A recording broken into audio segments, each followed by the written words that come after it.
Hello and welcome to the charcoal video tutorial part 2. Please make sure that you have the handout where it says working with charcoal, creating value, and the steps for placing value. So in this second tutorial we're going to need the two handouts. You're going to need a charcoal stick. That's a rectangular one. You need a charcoal vine. That's the one that looks like a piece of tube. You will need your charcoal pencil and a blending stump. If you have a blending stump, it's optional, but you don't need the paper towel. However, it's based off of your preference what you would like to blend with. The last thing you need is a pencil, something to write with, and an eraser. Alright, so let's get started.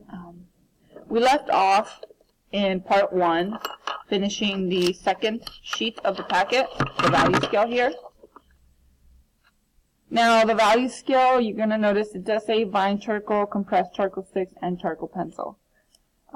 Before we go on to the next one, we're going to go ahead and just label what we would actually use each medium on the drawing we would use it for. And so we're going to go through and go ahead and put a little arrow on each one. We're going to label what part of a charcoal drawing each medium would go in.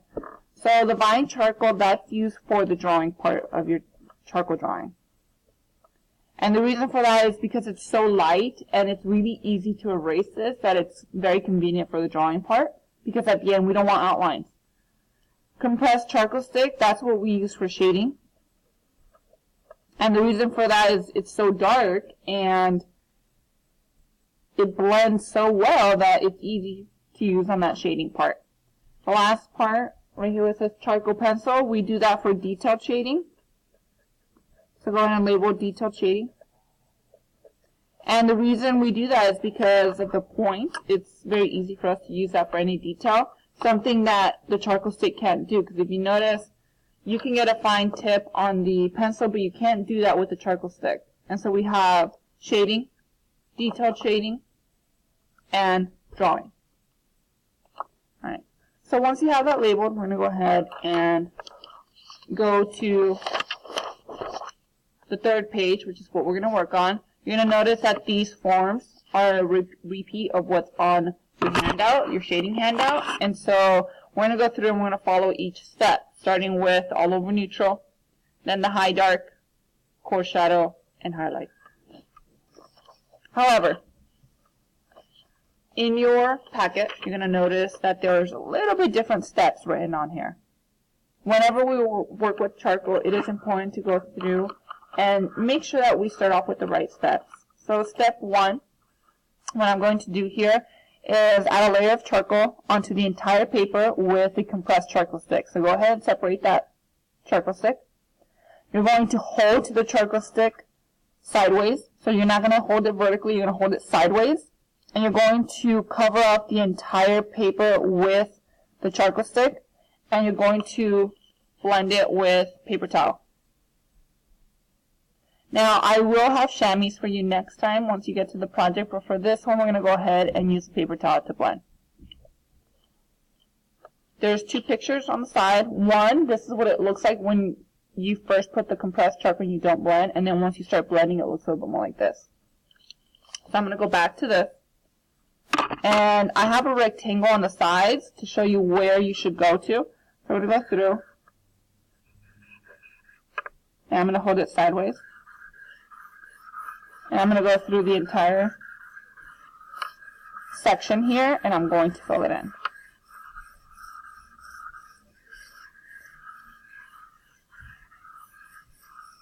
Once I have that, I'm going to go ahead and get my paper towel.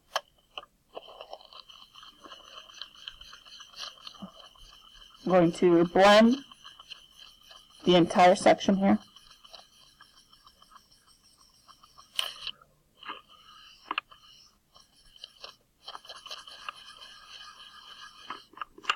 I'm going to especially make sure to blend inside of my forms, just to make sure that there's pretty even blending all the way through.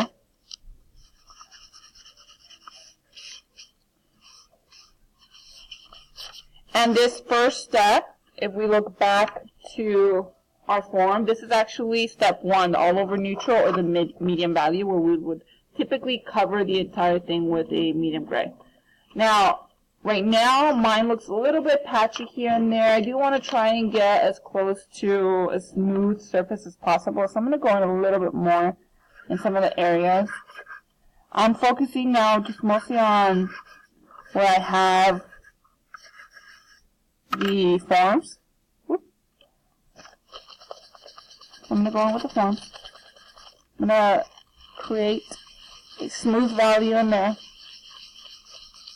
Now, in your drawing, in your final drawing, you would actually want to create a smooth value all the way through, because in your final drawing, you're going to have background, you're going to have objects. In this one, all I really have to worry about are my objects. So that's something that's different from your project. So I'm going to go through, blend it out a little bit. And next, I'm going to go in with step 2. So step 2 is this one here, where we're going to go in with the high dark. Alright, so the high dark is going to be away from the light source. So let's go in and establish a light source. And for all of them, we're going to have the light source on the top left corner. So the high dark, if it's going to be away from the light source, that means it's going to be on the right side of the object. We're going to go ahead and just focus on the cube for now. So we're going to go in and we're going to include the high dark. So step 1, the mid value we have here. Step 2, the high dark. We're going to go in and have the right hand side shaded in.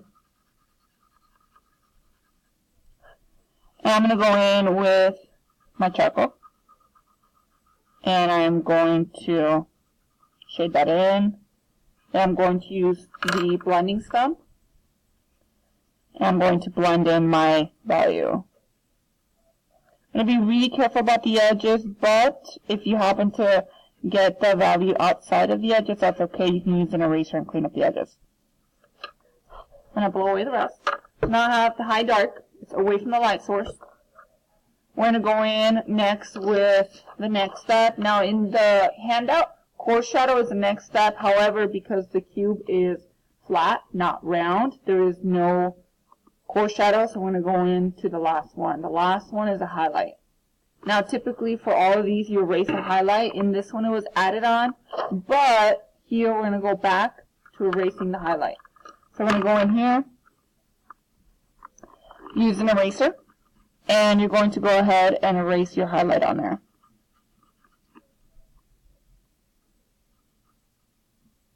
Once you have that, you're done with the inside of the cube. We are going to go in though with one last thing, and that's going to be the cast shadow. So I'm just going to fix my edges here really quick. I saw that I erased a little bit too much. I'm going to fix. And I'm going to go in with cast shadow. Cast shadow is a shadow that's on the table. And the cast shadow always goes in the direction of the arrow. And so I'm going to go in with my cast shadow in this direction. Same as arrow. And I'm trying to make sure that my cast shadow is parallel with the two lines. So I'm trying to make sure that they're both going in the same direction. They should not get skinnier or fatter. They should go in the same direction. And on the end here, what I'm going to do is I'm going to copy this horizontal line and then the diagonal line. So I'm going to go in horizontally. And then I'm going to go in diagonally. And I'm trying to copy the shapes that, the lines that are on here. So this angle should be copied here. This angle should be copied there. And we're going to go in and put in our cast shadow. Now that cast shadow is the darkest part of the drawing, so you're going to go in there and press pretty hard. And you might have to put a few layers of this just to make sure that when you press hard and you actually blend, it doesn't come back off. Because sometimes when you blend, it comes off a little bit. And so we can go in there, blend, and then do another layer if we need to.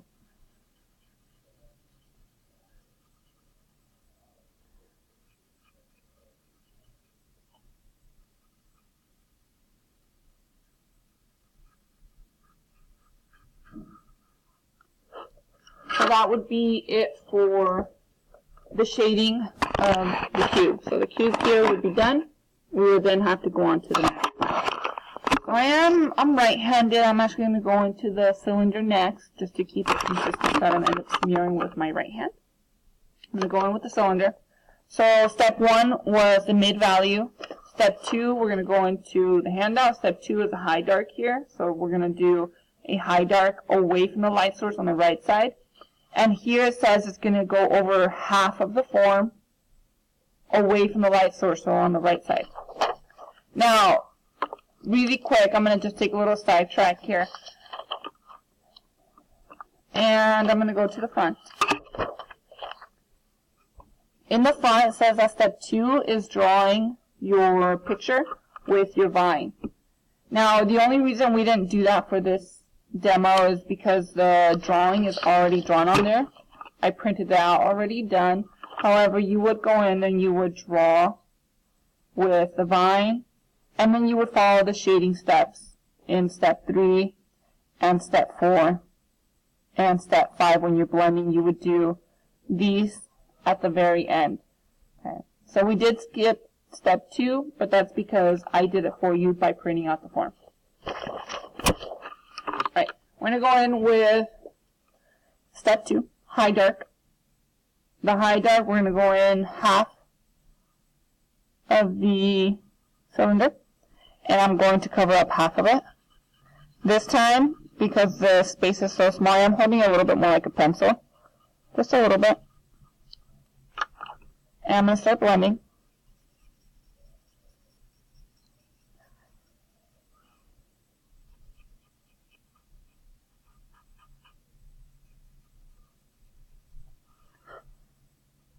I'll keep blending here. Now this high dark, you don't want to have it too dark. The reason for that is that we're going to go in later and put in a core shadow. So if it's too dark, you can use your blending step to keep blending and lightening it up a little bit.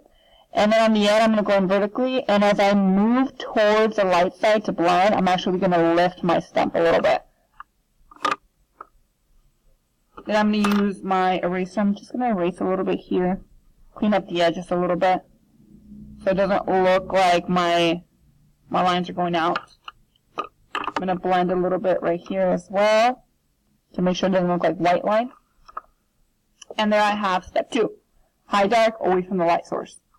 And remember, the arrow is the light source. Step 3, core shadow.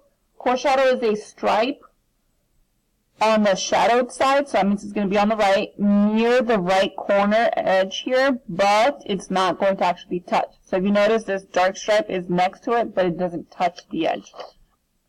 Alright, so now we're going to include the core shadow. You can grab your charcoal stick, and we're going to include a dark stripe here on the side. It's going to be near the edge, but not touching it. It's going to have a little bit of width to it as well.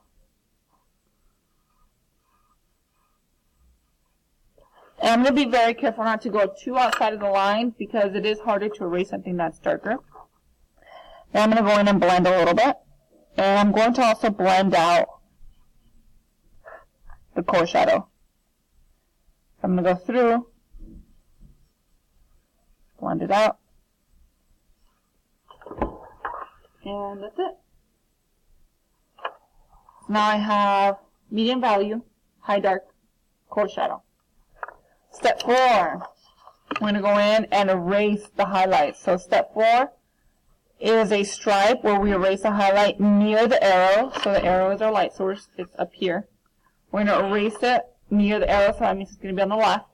And we're going to erase at the top as well to erase the highlight. So go ahead and grab your eraser. You can erase the top.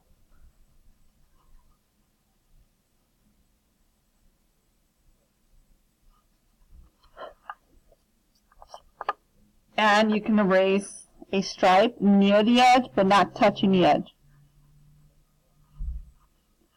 And this stripe, we do want it to have some thickness as well, just so it's not just one line that you erase on there. And you do have to be careful about what you erase as well, because we don't want it to go outside the lines. Now right now that erased part is very bold, I'm going to go in and just kind of very lightly with my blending stump, blend a little bit on the edges, and that's it. So now we have the inside of the cylinder completely done.